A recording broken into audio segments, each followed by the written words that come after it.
Welcome to episode 22 of Security 101. Last week, we didn't really mean to scare you, but we probably scared you a little bit, showing you what credit card skimmers do and how easily they're put on and how easily you can lose your credit card information. So we figured we'd follow that up with some identity protection. So there's a couple different kinds of identity protection. Most or all, credit bureaus will have some kind of protection that will tell you when somebody tries to use your credit, will give you a warning and changes in your credit, things like that. And they do charge a fee for that, of course, because it's a value-added service. But then there's also other companies that go a step farther, and one of them is Identity Guard. And there is a fee to this also. I think it's like $19 a month, something like that, something in that range. Not overly expensive, and it'll check not just your credit, but other things as well. And then there's one that goes even a step farther, which is lifelock.com.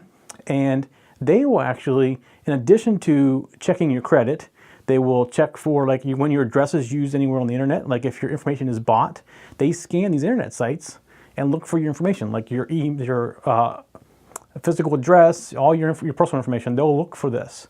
And they actually also provide some insurance protection for you in case something does happen to your identity. So if you're concerned about identity theft, which I think everybody should be, and it's even more so as time goes on, I think it's going to get even worse, because your information is just a commodity now on the internet. You're worth about $5 for your address, your date of birth, that kind of information.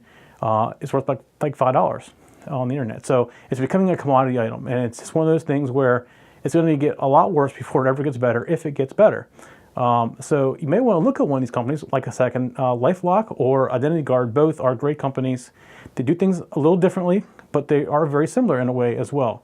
So I would go check them out and see if it's worth it to you to spend the $10, $19, or $25, or whatever the different packages you want to keep your private information safe and secure. That's it for Security 101 this week. We'll see you next week. For show notes for this show, contacts, and more, go to the techzen.tv website where you can get show notes for all of our shows. We love to hear from our viewers and listeners. We have an email, a Twitter, and a phone number where you can contact us for each show. For details, visit the techzen.tv website and get the show details. You can also make a video and upload it somewhere like YouTube or Vimeo and then just send us a link. You never know, you may see your video in a future show. You can get all of our shows delivered automatically to your favorite device by going to your favorite podcast website like iTunes and subscribing. Each of our shows also has a YouTube channel you can subscribe to get regular updates. Our shows are also available on most internet radio networks like Stitcher and TuneIn Radio. You can also watch and listen to our shows on Xbox, TiVo, and Roku. You can even find us on your Zune.